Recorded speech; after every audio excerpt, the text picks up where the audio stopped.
The Adventures of Sherlock Holmes, by Sir Arthur Conan Doyle.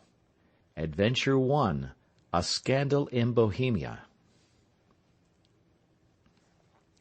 To Sherlock Holmes she is always the woman. I have seldom heard him mention her under any other name. In his eyes she eclipses and predominates the whole of her sex. It was not that he felt any emotion akin to love for Irene Adler. All emotions, and that one particularly, were abhorrent to his cold, precise, but admirably balanced mind. He was, I take it, the most perfect reasoning and observing machine that the world has seen, but as a lover he would have placed himself in a false position. He never spoke of the softer passions, save with a gibe and a sneer. They were admirable things for the observer, excellent for drawing the veil from men's motives and actions. But for the trained reasoner to admit such intrusions into his own delicate and finely adjusted temperament was to introduce a distracting factor which might throw a doubt upon all his mental results. Grit in a sensitive instrument, or a crack in one of his own high-power lenses, would not be more disturbing than a strong emotion in a nature such as his. And yet there was but one woman to him, and that woman was the late Irene Adler, of dubious and questionable memory. I had seen little of Holmes lately. My marriage had drifted us away from each other. My own complete happiness, and the home-centered interests which rise up around the man who first finds himself master of his own establishment, was sufficient to absorb all my attention, while Holmes, who loathed every form of society with his whole Bohemian soul, remained in our lodgings in Baker Street, buried among his old books, and alternating from week to week between cocaine and ambition, the drowsiness of the drug, and the fierce energy of his own keen nature. He was still, as ever, deeply attracted by the study of crime, and occupied his immense faculties and extraordinary powers of observation in following out those clues and clearing up those mysteries which had been abandoned as hopeless by the official police. From time to time I heard some vague account of his doings, of his summons to Odessa in the case of the Trepoff murder, of his clearing up of the singular tragedy of the Atkinson brothers at Trincomalee, and finally of the mission which he had accomplished so delicately and successfully for the reigning family of Holland. Beyond these signs of his activity, however, which I merely shared with all the readers of the daily press, I knew little of my former friend and companion. One night, it was on the 20th of March, 1888, I was returning from a journey to a patient, for I had now returned to civil practice, when my way led me through Baker Street.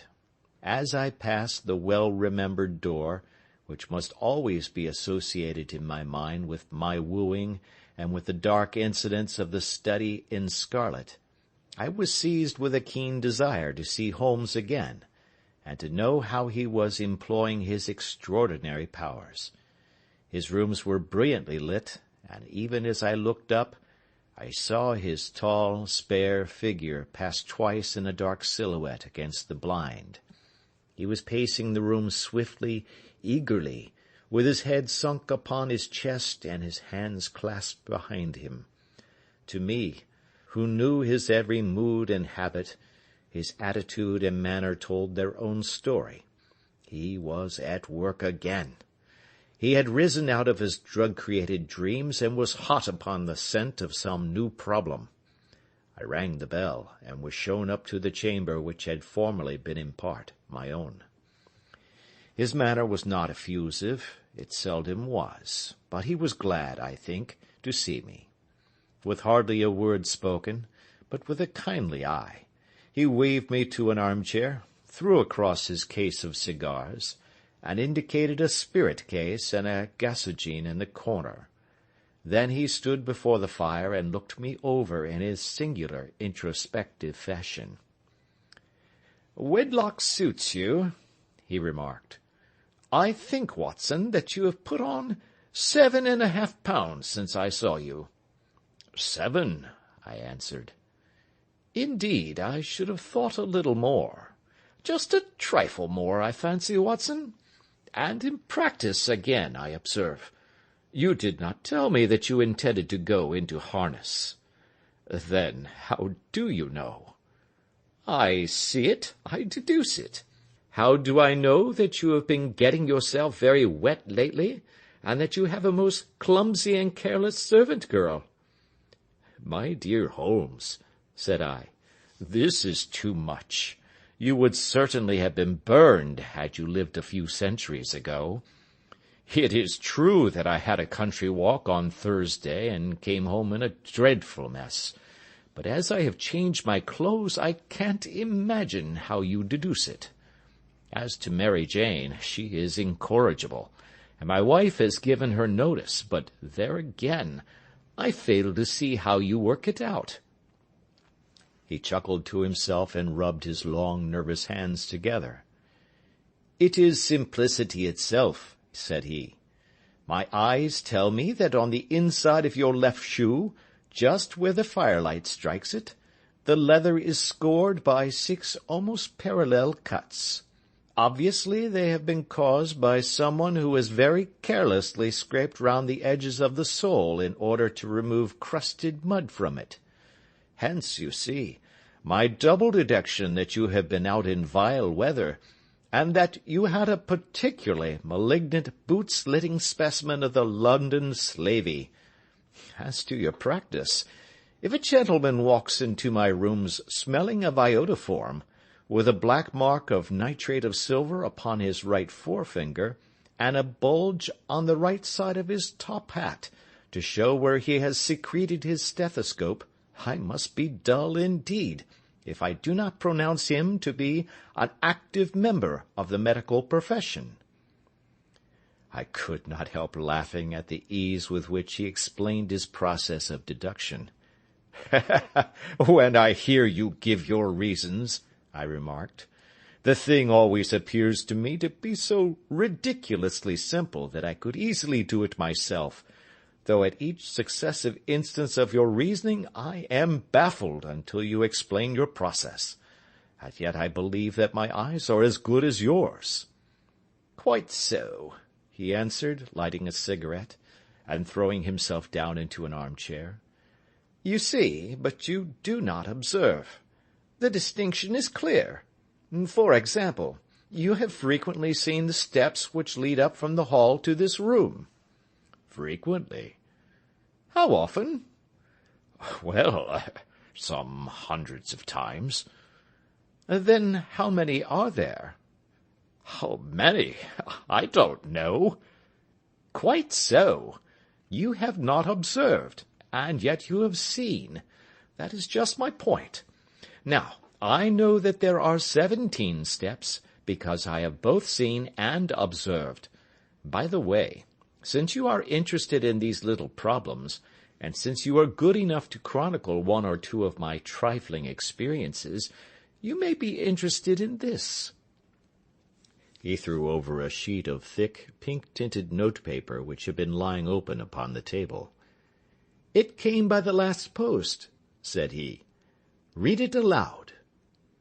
The note was undated, and without either signature or address. There will call upon you tonight at 7:45, it said, a gentleman who desires to consult you upon a matter of the very deepest moment. Your recent services to one of the royal houses of Europe have shown that you are one who may safely be trusted with matters which are of an importance which can hardly be exaggerated. This account of you we have from all quarters received. Be in your chamber then at that hour, and do not take it amiss if your visitor wear a mask. This is indeed a mystery, I remarked. What do you imagine that it means? I have no data yet. It is a capital mistake to theorize before one has data. Insensibly one begins to twist facts to suit theories, instead of theories to suit facts. But the note itself, what do you deduce from it?" I carefully examined the writing, and the paper upon which it was written. "The man who wrote it was presumably well-to-do," I remarked, endeavouring to imitate my companion's processes. "Such paper could not be bought under half a crown a packet. It is peculiarly strong and stiff." "Peculiar, that is the very word," said Holmes. "It is not an English paper at all. Hold it up to the light."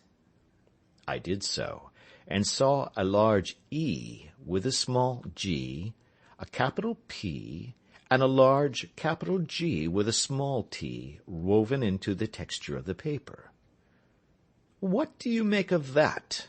asked Holmes. "The name of the maker, no doubt, or his monogram, rather." "Not at all. The G with a small t stands for Gesellschaft, which is German for company. It is a customary contraction like our CO for company. P, of course, stands for Papier.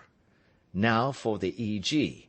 Let us glance at our Continental Gazetteer." He took down a heavy brown volume from his shelves. Iglonitz, here we are, Egria. It is in a German-speaking country, in Bohemia, not far from Carlsbad. Remarkable as being the scene of the death of Wallenstein, and for its numerous glass factories and paper mills. Ha, my boy, what do you make of that?" His eyes sparkled, and he sent up a great blue triumphant cloud from his cigarette. "The paper was made in Bohemia," I said. "Precisely, and the man who wrote the note is a German.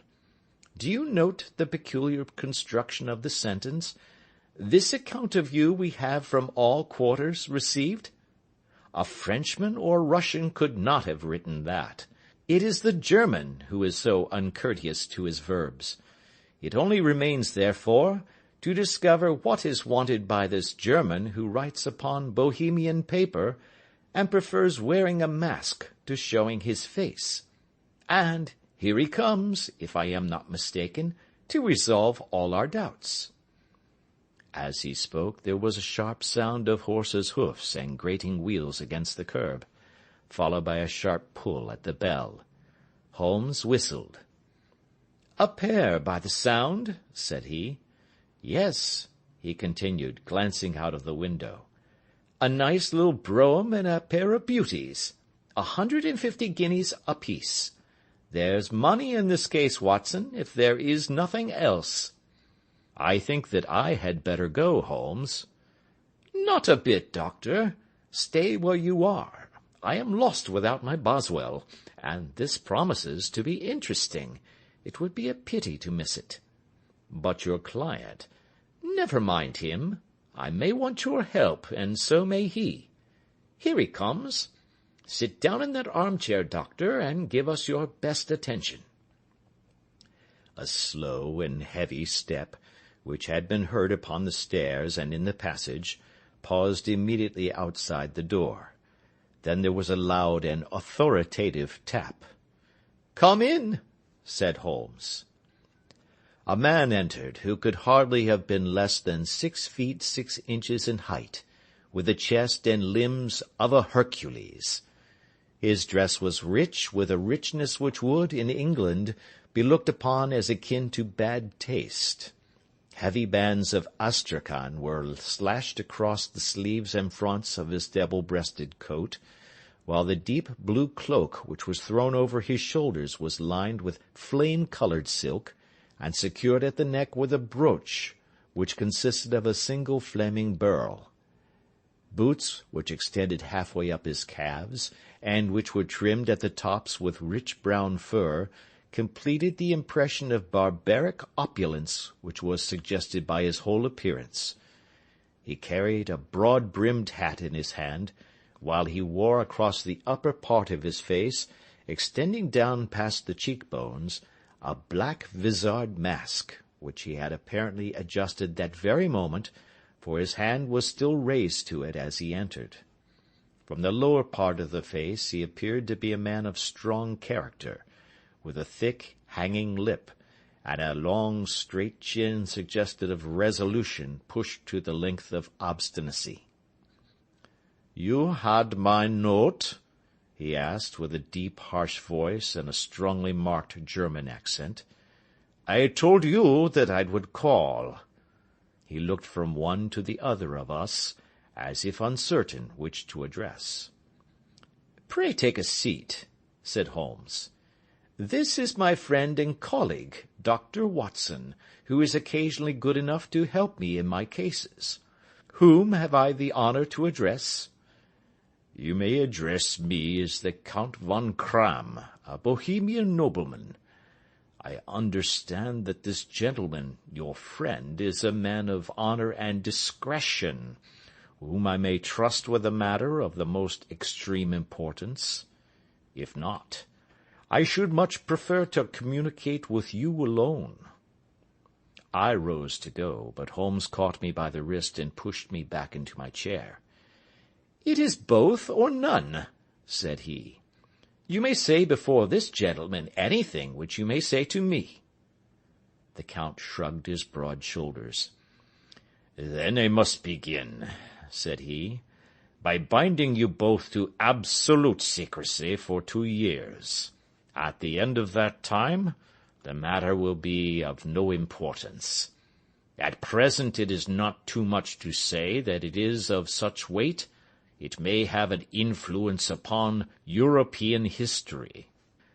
"I promise," said Holmes. "And I."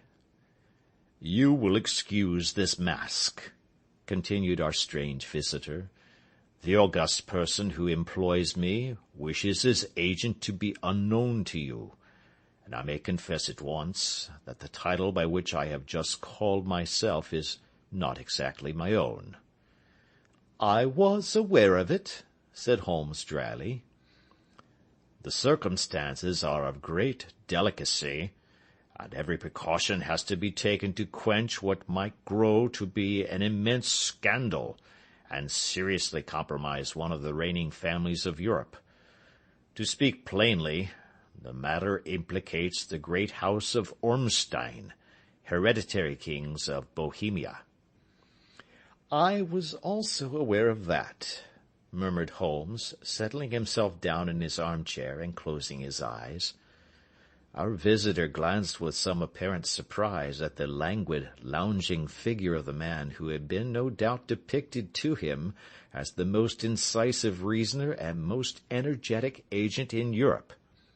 Holmes slowly reopened his eyes, and looked impatiently at his gigantic client. "If your Majesty would condescend to state your case," he remarked, "I should be better able to advise you." The man sprang from his chair and paced up and down the room in uncontrollable agitation. Then, with a gesture of desperation, he tore the mask from his face and hurled it upon the ground. "You are right," he cried. "I am the king. Why should I attempt to conceal it?" "Why, indeed?" murmured Holmes. "Your Majesty had not spoken before I was aware that I was addressing Wilhelm Gottschalk Sigmunds von Ormstein, Grand Duke of Cassel-Felstein, and hereditary King of Bohemia." "But you can understand," said our strange visitor, sitting down once more and passing his hand over his high white forehead, "you can understand that I am not accustomed to doing such business in my own person. Yet the matter was so delicate that I could not confide it to an agent without putting myself in his power. I have come incognito from Prague for the purpose of consulting you." "Then pray consult," said Holmes, shutting his eyes once more. "The facts are briefly these. Some 5 years ago, during a lengthy visit to Warsaw, I made the acquaintance of the well-known adventuress Irene Adler. The name is no doubt familiar to you." "Kindly look her up in my index, Doctor," murmured Holmes without opening his eyes. For many years he had adopted a system of docketing all paragraphs concerning men and things, so that it was difficult to name a subject or a person on which he could not at once furnish information. In this case I found her biography sandwiched in between that of a Hebrew rabbi and that of a staff commander who had written a monograph upon the deep-sea fishes. "Let me see," said Holmes. "Born in New Jersey in the year 1858. Contralto. La Scala. Prima donna Imperial Opera of Warsaw. Yes. Retired from operatic stage. Ha! Living in London. Quite so. Your Majesty, as I understand, became entangled with this young person, wrote her some compromising letters, and is now desirous of getting those letters back." "Precisely so. But how? Was there a secret marriage?" "None." "No legal papers or certificates?" "None." "Then I failed to follow your Majesty. If this young person should produce her letters for blackmailing or other purposes, how is she to prove their authenticity?" "There is the writing." "Pooh, pooh, forgery." "My private notepaper." "Stolen." "My own seal." "Imitated." "My photograph." "Bought." "We were both in the photograph." "Oh, dear, that is very bad. Your Majesty has indeed committed an indiscretion." "I was mad, insane." "You have compromised yourself seriously." "I was only Crown Prince then. I was young. I am but 30 now." "It must be recovered." "We have tried and failed." "Your Majesty must pay. It must be bought." "She will not sell." "Stolen, then." 5 attempts have been made. Twice burglars in my pay ransacked her house. Once we diverted her luggage when she travelled. Twice she has been waylaid. There has been no result." "No sign of it?" "Absolutely none." Holmes laughed. "It is quite a pretty little problem," said he. "But a very serious one to me," returned the king reproachfully. "Very, indeed. And what does she propose to do with the photograph?" "To ruin me." "But how?" "I am about to be married." "So I have heard." "To Clotilde Lothman von Saxe-Meiningen, second daughter of the King of Scandinavia. You may know the strict principles of her family. She is herself the very soul of delicacy. A shadow of a doubt as to my conduct would bring the matter to an end." "And Irene Adler?" "Threatens to send them the photograph, and she will do it. I know that she will do it. You do not know her, but she has a soul of steel. She has the face of the most beautiful of women, and the mind of the most resolute of men. Rather than I should marry another woman, there are no lengths to which she would not go. None." "You are sure that she has not sent it yet?" "I am sure." "And why?" "Because she has said that she would send it on the day when the betrothal was publicly proclaimed. That will be next Monday." "Oh, then we have 3 days yet," said Holmes with a yawn. "That is very fortunate, as I have 1 or 2 matters of importance to look into just at present. Your Majesty will, of course, stay in London for the present?" "Certainly. You will find me at the Langham under the name of the Count von Kramm."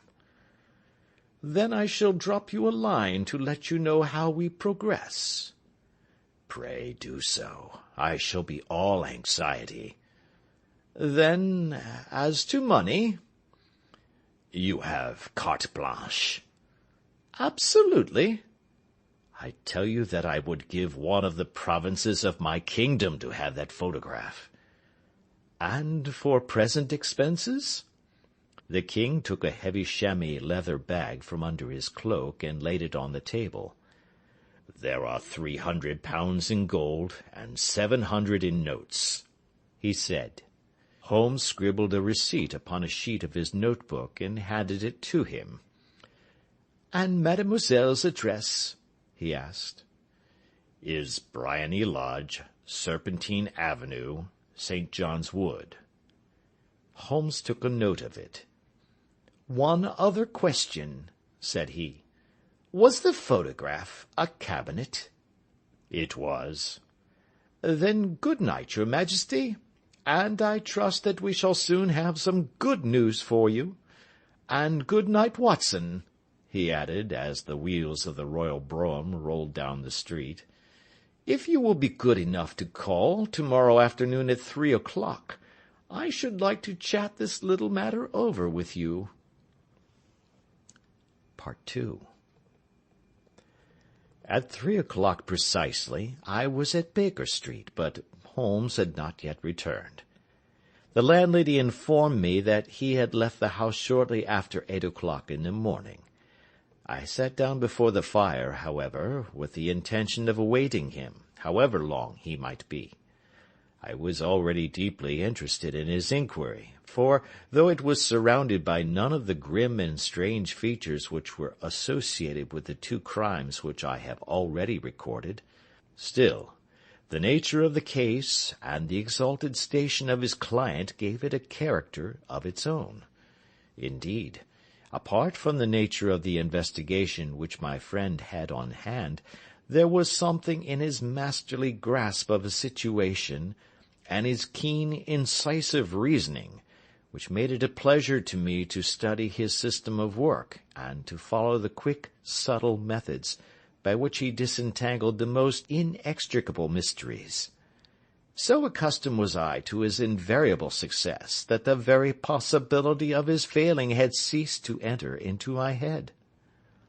It was close upon 4 before the door opened, and a drunken-looking groom, ill-kempt and side-whiskered, with an inflamed face and disreputable clothes, walked into the room. Accustomed as I was to my friend's amazing powers in the use of disguises, I had to look 3 times before I was certain that it was indeed he. With a nod he vanished into the bedroom, whence he emerged in 5 minutes, tweed-suited and respectable as of old. Putting his hands into his pockets, he stretched out his legs in front of the fire, and laughed heartily for some minutes. "Well, really!" he cried, and then he choked and laughed again until he was obliged to lie back, limp and helpless, in the chair. "What is it?" "It's quite too funny. I am sure you could never guess how I employed my morning, or what I ended by doing."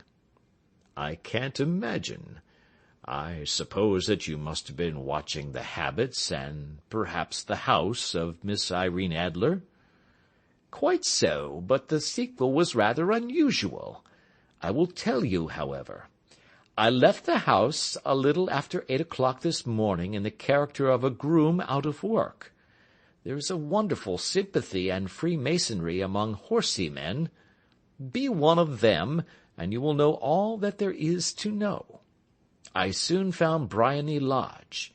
It is a bijou villa, with a garden at the back, but built out in front right up to the road, 2 stories. Chubb lock to the door.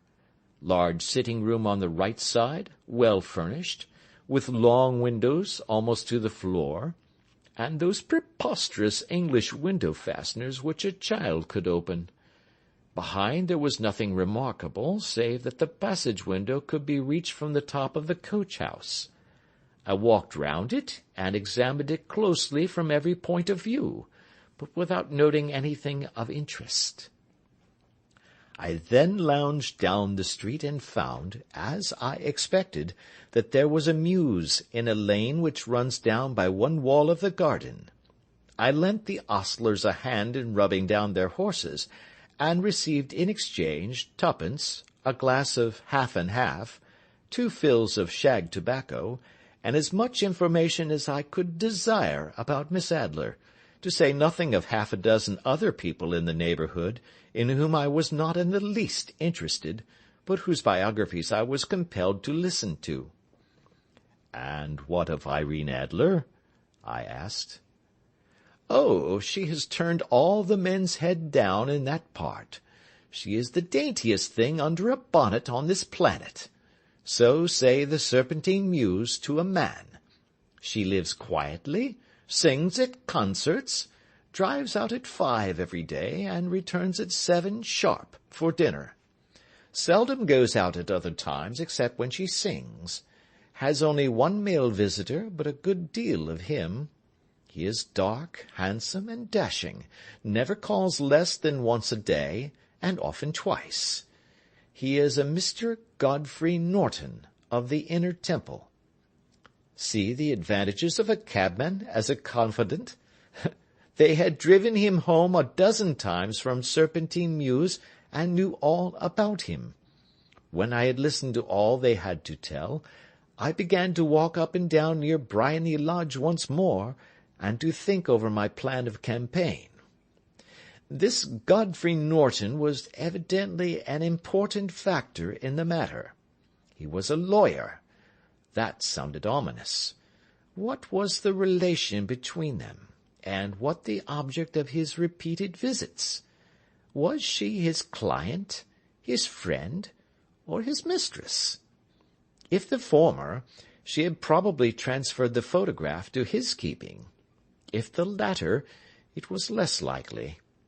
On the issue of this question depended whether I should continue my work at Bryony Lodge, or turn my attention to the gentlemen's chambers in the Temple. It was a delicate point, and it widened the field of my inquiry. I fear that I bore you with these details, but I have to let you see my little difficulties, if you are to understand the situation. "I am following you closely," I answered. I was still balancing the matter in my mind when a hansom cab drove up to Bryony Lodge, and a gentleman sprang out. He was a remarkably handsome man, dark, aquiline, and moustached, evidently the man of whom I had heard.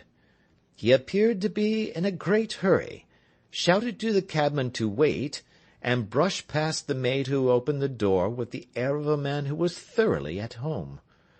He was in the house about half an hour, and I could catch glimpses of him in the windows of the sitting-room, pacing up and down, talking excitedly, and waving his arms. Of her I could see nothing. Presently he emerged, looking even more flurried than before. As he stepped up to the cab, he pulled a gold watch from his pocket and looked at it earnestly.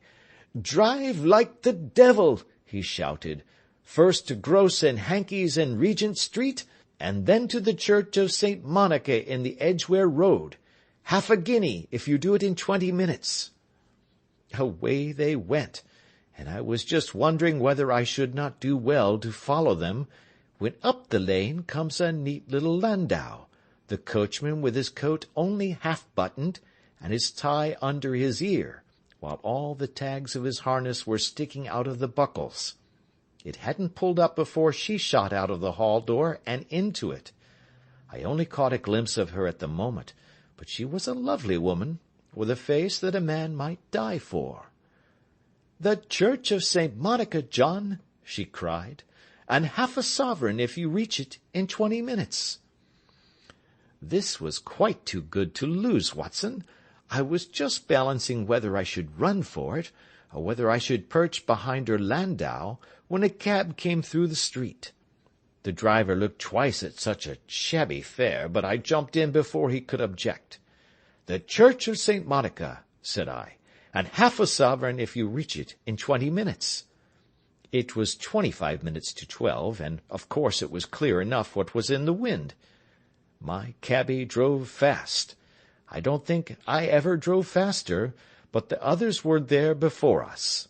The cab and the landau with their steaming horses were in front of the door when I arrived. I paid the man and hurried into the church. There was not a soul there save the two whom I had followed, and a surpliced clergyman, who seemed to be expostulating with them. They were all three standing in a knot in front of the altar. I lounged up the side aisle like any other idler who has dropped into a church. Suddenly, to my surprise, the three at the altar faced round to me, and Godfrey Norton came running as hard as he could towards me. "Thank God!" he cried. "You'll do. Come, come." "What then?" I asked. "Come, man, come. Only 3 minutes, or it won't be legal." I was half dragged up to the altar, and before I knew where I was, I found myself mumbling responses which were whispered in my ear, and vouching for things of which I knew nothing, and generally assisting in the secure tying up of Irene Adler, spinster, to Godfrey Norton, bachelor. It was all done in an instant, and there was the gentleman thanking me on the one side, and the lady on the other, while the clergyman beamed on me in front. It was the most preposterous position in which I ever found myself in my life, and it was the thought of it that started me laughing just now. It seems that there had been some informality about their license, that the clergyman absolutely refused to marry them without a witness of some sort, and that my lucky appearance saved the bridegroom from having to sally out into the streets in search of a best man. The bride gave me a sovereign, and I mean to wear it on my watch-chain in memory of the occasion. "This is a very unexpected turn of affairs," said I. "And what then?" "Well, I found my plans very seriously menaced. It looked as if the pair might take an immediate departure, and so necessitate very prompt and energetic measures on my part. At the church door, however, they separated, he driving back to the temple, and she to her own house. "I shall drive out in the park at 5 as usual," she said as she left him. I heard no more. They drove away in different directions, and I went off to make my own arrangements. "Which are?" "Some cold beef and a glass of beer," he answered, ringing the bell. "I have been too busy to think of food, and I am likely to be busier still this evening. By the way, doctor, I shall want your cooperation." "I shall be delighted." "You don't mind breaking the law?" "Not in the least." "Nor running a chance of arrest?" "Not in a good cause." "Oh, the cause is excellent." "Then I am your man." "I was sure that I might rely on you." "But what is it you wish?" "When Mrs. Turner has brought in the tray, I will make it clear to you. Now," he said, as he turned hungrily on the simple fare that our landlady had provided, "I must not discuss it while I eat, for I have not much time.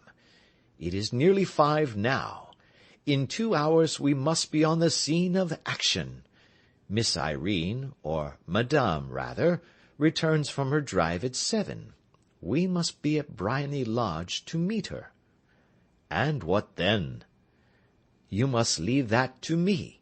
I have already arranged what is to occur. There is only one point on which I must insist. You must not interfere, come what may. You understand?" "I am to be neutral?" "To do nothing whatever. There will probably be some small unpleasantness. Do not join in it. It will end in my being conveyed into the house. 4 or 5 minutes afterwards the sitting-room window will open. You are to station yourself close to that open window." "Yes." "You are to watch me, for I will be visible to you." "Yes." "And when I raise my hand, so, you will throw into the room what I give you to throw, and will, at the same time, raise the cry of fire. You quite follow me?" "Entirely." "It is nothing very formidable," he said, taking a long cigar-shaped roll from his pocket. "It is an ordinary plumber's smoke rocket, fitted with a cap at either end to make it self-lighting. Your task is confined to that. When you raise your cry of fire, it will be taken up by quite a number of people. You may then walk to the end of the street, and I will rejoin you in 10 minutes. I hope that I have made myself clear?" "I am to remain neutral, to get near the window, to watch you, and at the signal to throw in this object, then to raise the cry of fire, and to wait you at the corner of the street." "Precisely." "Then you may entirely rely on me." "That is excellent. I think perhaps it is almost time that I prepare for the new role I have to play." He disappeared into his bedroom, and returned in a few minutes in the character of an amiable and simple-minded nonconformist clergyman. His broad black hat, his baggy trousers, his white tie, his sympathetic smile, and general look of peering and benevolent curiosity were such as Mr. John Hare alone could have equalled. It was not merely that Holmes changed his costume. His expression, his manner, his very soul seemed to vary with every fresh part that he assumed. The stage lost a fine actor, even as science lost an acute reasoner when he became a specialist in crime.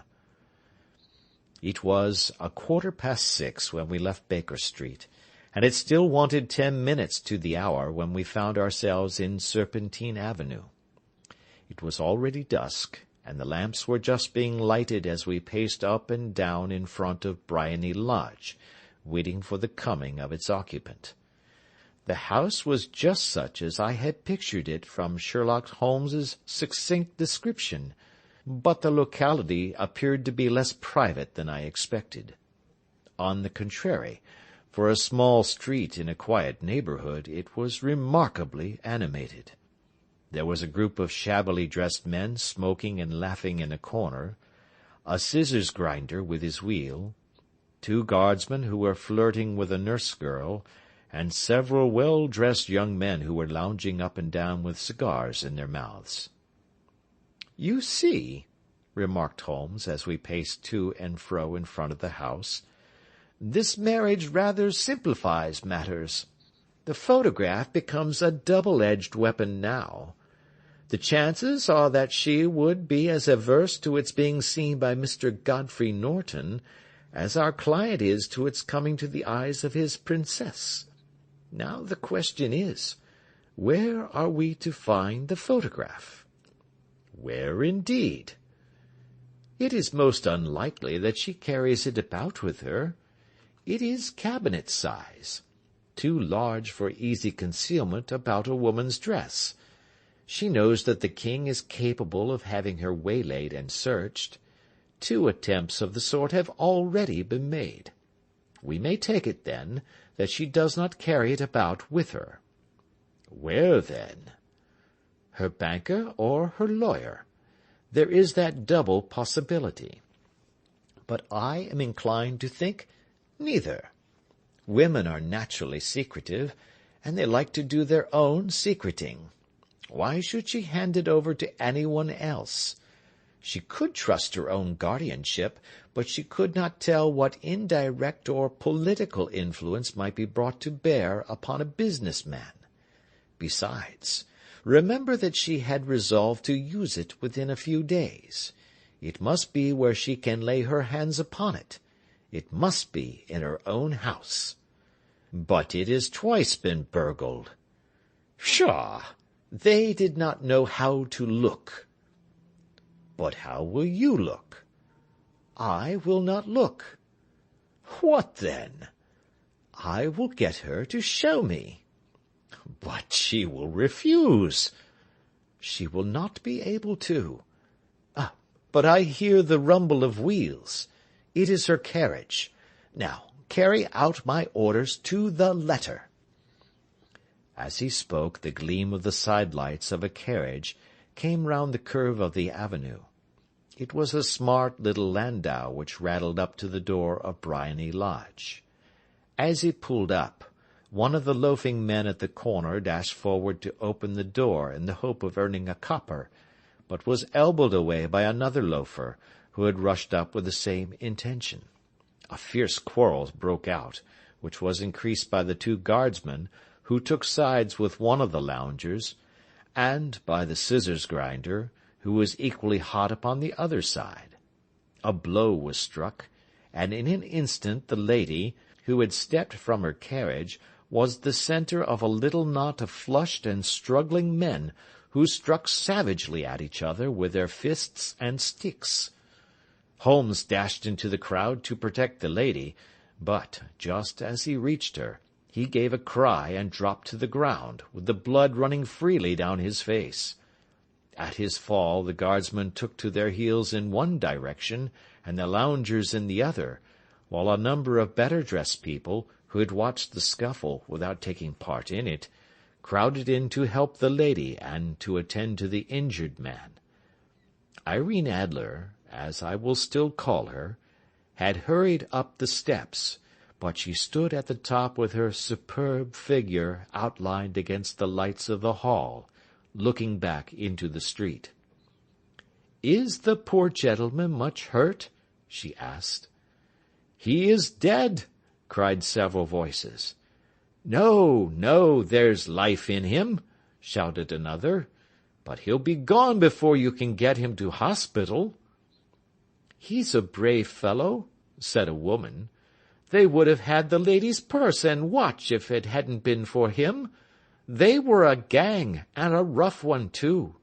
Ah, he's breathing now." "He can't lie in the street.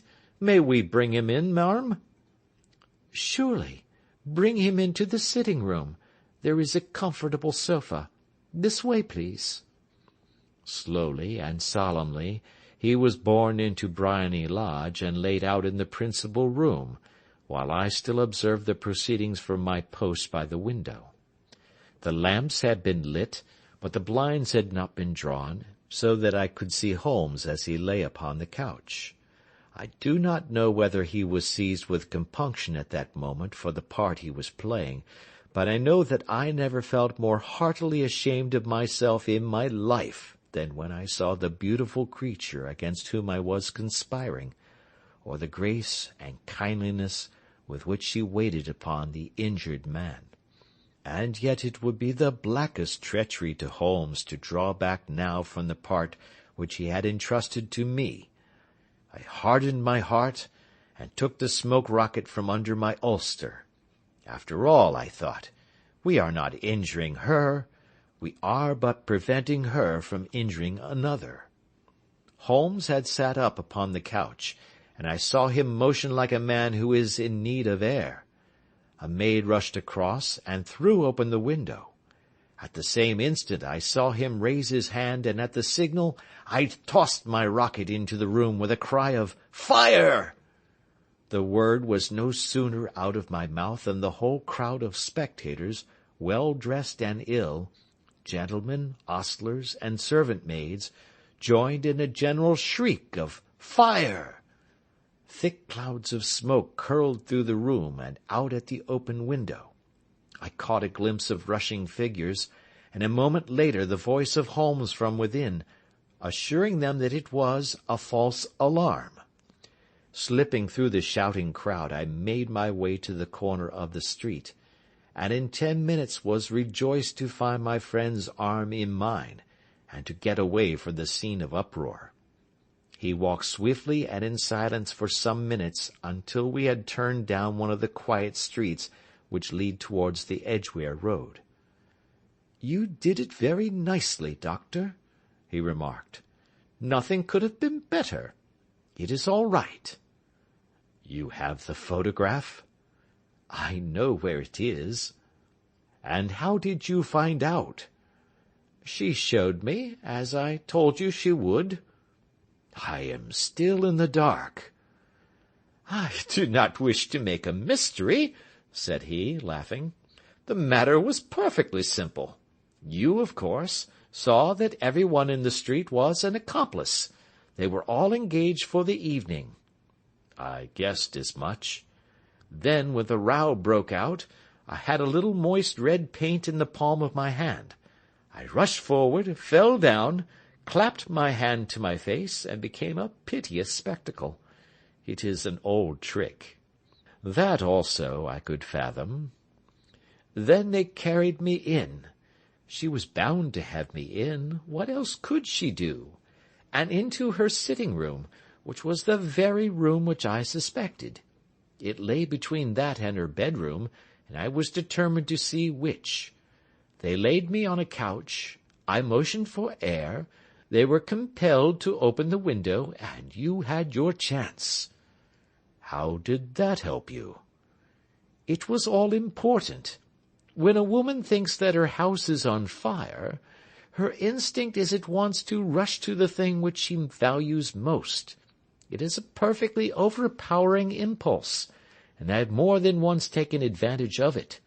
In the case of the Darlington substitution scandal it was of use to me, and also in the Arnsworth Castle business. A married woman grabs at her baby, an unmarried one reaches for her jewel-box. Now it was clear to me that Our Lady of today had nothing in the house more precious to her than what we are in quest of. She would rush to secure it. The alarm of fire was admirably done. The smoke and shouting were enough to shake nerves of steel. She responded beautifully. The photograph is in a recess behind a sliding panel just above the right bell-pull. She was there in an instant, and I caught a glimpse of it as she half drew it out. When I cried out that it was a false alarm, she replaced it, glanced at the rocket, rushed from the room, and I have not seen her since. I rose, and, making my excuses, escaped from the house. I hesitated whether to attempt to secure the photograph at once, but the coachman had come in, and as he was watching me narrowly, it seemed safer to wait. A little over-precipitance may ruin all. "And now?" I asked. "Our quest is practically finished. I shall call with the king tomorrow, and with you, if you care to come with us. We will be shown into the sitting-room to wait for the lady, but it is probable that when she comes she may find neither of us nor the photograph. It might be a satisfaction to his Majesty to regain it with his own hands." "And when will you call?" "At 8 in the morning. She will not be up, so that we shall have a clear field. Besides, we must be prompt, for this marriage may mean a complete change in her life and habits. I must wire to the king without delay." We had reached Baker Street, and had stopped at the door. He was searching his pockets for the key when someone passing said, "Good night, Mr. Sherlock Holmes." There were several people on the pavement at the time, but the greeting appeared to come from a slim youth in an ulster who had hurried by. "I've heard that voice before," said Holmes, staring down the dimly lit street. "Now, I wonder who the deuce that could have been." Part 3. I slept at Baker Street that night, and we were engaged upon our toast and coffee in the morning, when the King of Bohemia rushed into the room. "You have really got it?" he cried, grasping Sherlock Holmes by either shoulder, and looking eagerly into his face. "Not yet." "But you have hopes?" "I have hopes." "Then come. I am all impatience to be gone." "We must have a cab." "No, my brougham is waiting." "Then that will simplify matters." We descended, and started off once more for Briony Lodge. "Irene Adler is married," remarked Holmes. "Married? When?" "Yesterday." "But to whom?" "To an English lawyer named Norton." "But she could not love him." I am in hopes that she does. And why in hopes? Because it would spare your majesty all fear of future annoyance. If the lady loves her husband, she does not love your majesty. If she does not love your majesty, there is no reason why she should interfere with your majesty's plan. It is true, and yet, well, I wish she had been of my own station. What a queen she would have made! He relapsed into a moody silence, which was not broken until we drew up in Serpentine Avenue. The door of Briony Lodge was open, and an elderly woman stood upon the steps. She watched us with a sardonic eye as we stepped from the brougham. "Mr. Sherlock Holmes, I believe," said she. "I am Mr. Holmes," answered my companion, looking at her with a questioning and rather startled gaze. "Indeed. My mistress told me that you were likely to call. She left this morning with her husband by the 5:15 train from Charing Cross for the Continent." "What!" Sherlock Holmes staggered back, white with chagrin and surprise. "Do you mean that she has left England?" "Never to return." "And the papers?" asked the king hoarsely. "All is lost." "We shall see." He pushed past the servant and rushed into the drawing-room, followed by the king and myself. The furniture was scattered about in every direction, with dismantled shelves and open drawers, as if the lady had hurriedly ransacked them before her flight. Holmes rushed at the bell-pull, tore back a small sliding shutter, and, plunging in his hand, pulled out a photograph and a letter. The photograph was of Irene Adler herself in evening dress. The letter was superscribed to Sherlock Holmes, Esquire, to be left till called for. My friend tore it open, and we all three read it together.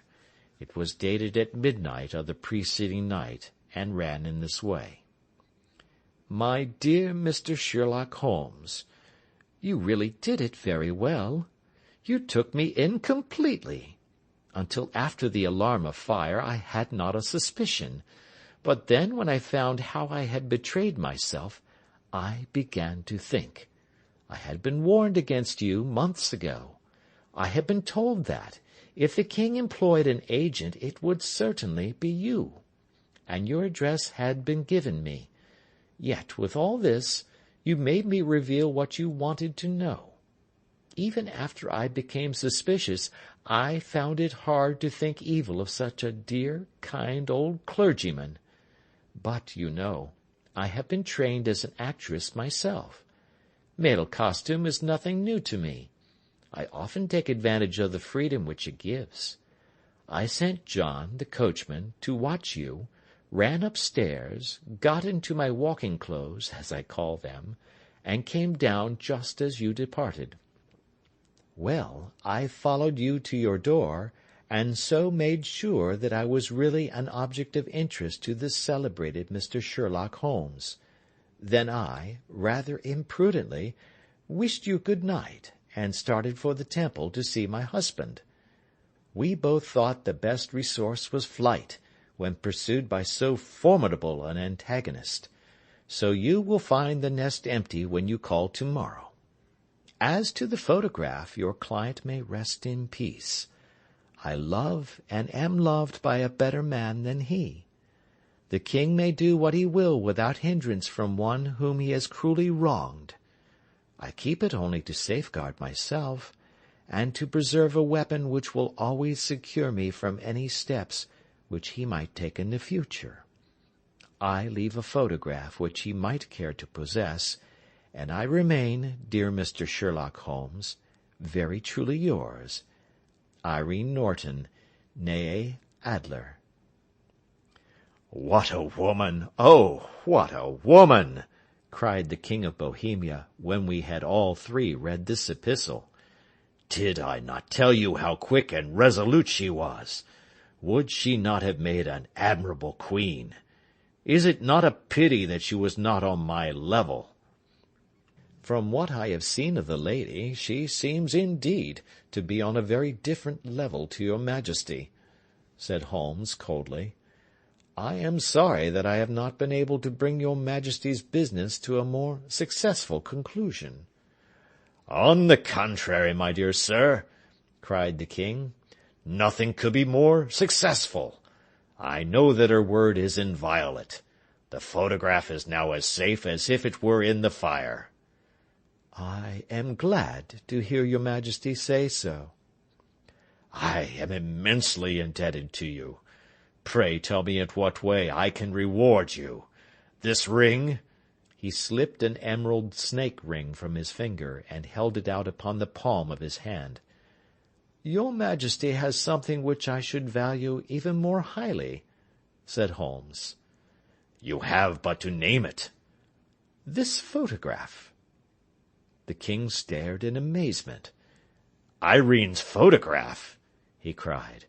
"Certainly, if you wish it." "I thank your Majesty. Then there is no more to be done in the matter. I have the honour to wish you a very good morning." He bowed, and turning away without observing the hand which the king had stretched out to him, he set off in my company for his chambers. And that was how a great scandal threatened to affect the kingdom of Bohemia, and how the best plans of Mr. Sherlock Holmes were beaten by a woman's wit. He used to make merry over the cleverness of woman, but I have not heard him do it of late. And when he speaks of Irene Adler, or when he refers to her photograph, it is always under the honourable title of the woman. End of chapter 1.